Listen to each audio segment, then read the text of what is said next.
This video is sponsored by SPO Digital Marketing. It is a one platform for the part-time job work. It's a work from home job.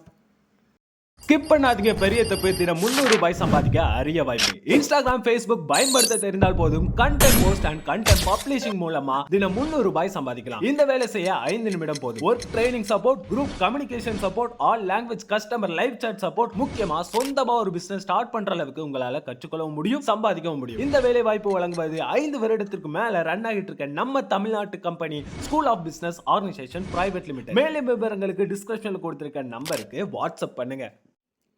இன்றைக்கி வீடியோவில் எப்படி சாப்பிட்ணும் அப்படிங்கிறத பற்றி தான் இன்றைக்கி நான் உங்கள்கிட்ட ஒரு 2-3 விஷயங்கள் ஷேர் பண்ண போகிறேன்.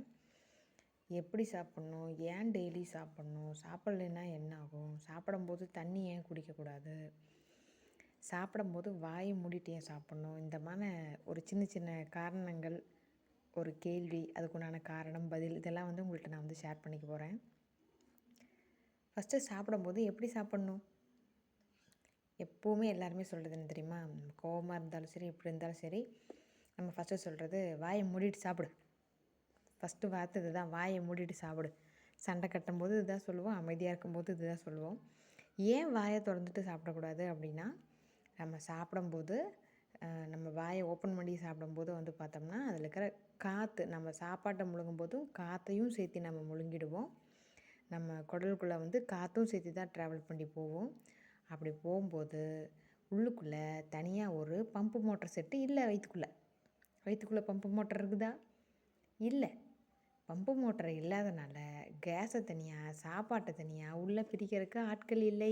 அதனால தான் சாப்பிடும்போது வாயை மூடிட்டு நல்லா மென்று சாப்பிடுங்க அப்படின்னு சொல்கிற காரணமே அதுதான். 2வது, சாப்பிடும்போது தண்ணி ஏன் குடிக்கக்கூடாது, சாப்பிடும்போது தண்ணி குடித்தா என்ன ஆகும் அப்படின்னு சொல்லி பார்த்தோம்னா, சாப்பிடும்போது நம்ம வயிற்றில் நமக்கு பசிங்கிற உணர்வுகள் தோன்றக்கூடிய போது நாக்கிலேருந்து நாக்கடியில் நமக்கு உமிழ்நீர் சுரந்து போகும். வயிற்றில் பார்த்தோம்னா ஹைட்ரோக்ளோரிக் ஆசிட் ஃபார்ம் ஆகும். அந்த ஆசிட்டு நம்ம வெளியே எந்த திங்ஸ் மேலே, நம்ம சயின்ஸில் நிறையா படிச்சிருப்போம், எந்த திங்ஸ் மேலே பட்டாலும் அந்த திங்ஸ் அது என்ன ஆகிடும்னா அந்த திங்ஸை பஸ்பமாக்கிடும் இல்லையா, அந்த திங்ஸை அப்படியே எரிச்சிரும் ஹைட்ரோக்ளோரிக் ஆசிட். அந்த ஆசிட்டில் நம்ம சாப்பிடும்போது தண்ணி குடிக்கிறோம் அப்படின்னு சொல்லி பார்த்தோம்னா, நம்ம சாப்பிட்ட சாப்பாடை சிறு சிறு சிறு சிறு மூலக்கூறுகளாக உடச்சி அதை டைஜஸ்ட் பண்ணுறதுக்கு அது நமக்கு ஹெல்ப் பண்ணுது. அந்த ஹைட்ரோக்ளோரிக் ஆசிட் நம்ம தண்ணி குடிக்கும்போது என்ன ஆகுதுன்னா, அதனோட வீரியம் குறைஞ்சி போயிடும். நீங்கள் சாப்பிட்டு 2 மணி நேரத்தில் செரிக்க வேண்டிய உணவு அப்படின்னு சொல்லி பார்த்தா நமக்கு ஜீரணம் ஆகிறதுக்கு 6 மணி நேரம் 7 மணி நேரம் ஆகி போயிடுது. அதனால தான் சாப்பிடும்போது கம்பல்சரி இடையில தண்ணி குடிக்காதீங்க அப்படின்னு சொல்கிற காரணமே அதுதான். எதை சாப்பிட்டாலும் வாயை மூடி சாப்பிடுங்க. தண்ணி சாப்பிடும்போது குடிக்காதீங்க. சப்போஸ் எனக்கு இடையில விக்கிக்கிச்சு, தொண்டையில் மாட்டிக்கிச்சு, பொறை ஏறிடுச்சு, நான் என்ன பண்ணுறது அப்படின்னா, அந்த விற்கிறதுக்கு எவ்வளோ தண்ணி குடித்தா போதுமோ அவ்வளோ மட்டுமே குடித்தா போதுமானது. அதை விட அதிகமான தண்ணி எடுத்துக்க தேவையில்ல. ஒரு சிப் குடித்தா போதும் அப்படின்னா ஒரு சிப்போடு டக்குன்னு வச்சுருங்க. தண்ணி அதுக்கு மேலே எடுக்காதீங்க. ஒரு சாப்பாடு நமக்கு விற்கினாலும் சரி, புறையேறின சளி, அதுக்கு முதல் காரணம் நாம் தான். ஏன்னா சாப்பிடும்போது நம்ம சாப்பாட்டை கவனிக்காமல் கவனத்தை வேற எங்கேயாச்சும் வச்சு சாப்பிட்றது தான் நமக்கு விற்கிறதுக்கும் புறையேறதுக்கும் காரணம். எல்லாத்துக்கும் மேலே டிவி பார்த்துட்டு சாப்பிட்டா நம்ம நிறையா சாப்பிட்றோன்னு சொல்லுவாங்க பார்த்தீங்களா, அதுக்கு காரணம் நம்ம மூளையில் ஒரு சம்திங் நமக்கு இன்டிமேட் பண்ணுறோம், நம்ம சாப்பிட்ற சாப்பாடு போதும் அப்படிங்கிற இன்டிமேஷன் கொடுக்குறதுக்கு ஒரு தெரப்பி இருக்குது. அது என்ன ஆகுது, நம்ம டிவி பார்த்துட்டு சாப்பிடும்போது அது டிவி பார்க்குறீங்களா சாப்பிட்றீங்களான்னு அந்த அந்த ஹார்மோன்ஸே, அந்த உள்ள இருக்கிற சுரப்பியே கன்ஃபியூஸ் ஆகிடுது.